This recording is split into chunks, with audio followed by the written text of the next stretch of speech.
Instant Hello World! Kami ang inyong tagapaglingkod, Instant Effort Tadaso. Serena Pinandayan. And welcome to the TVD Talk Show! Toro na to! Go, go, go! Nandito na naman tayo sa panibagong episode na kung saan tatalakayin natin ang mga karanasan ng mga estudyanteng SKBD sa isang partikular na topic. Ngayon, bukas at magpakailanman.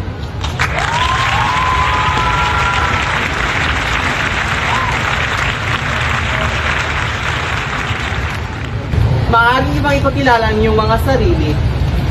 Kami ang Papete Girls at hindi namin kayo tatantanan. Get! Ow! Ako naman si Ruth Jefferson, ang iyong napakagaling na basketball player. Paano mo nasabi? I shall return. Ako naman si Joshua Madiloso, ang pinakagwapo sa buong mundo. Paano mo nasabi? You disrespect me, you will never gain respect. Walang himala, ang himala ay nasa puso ng tao. Please, Liza, wag dito! Bakit mo ginawa sa akin yun? Am I not enough?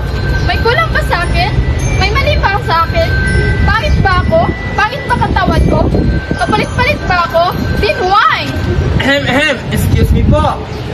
Kami po ay humihingi ng pumanhin dahil kailangan namin itigil ng pansamantala ang talk show. Madlang people, lagi nating tatandaan, ang buhay ay weather lang.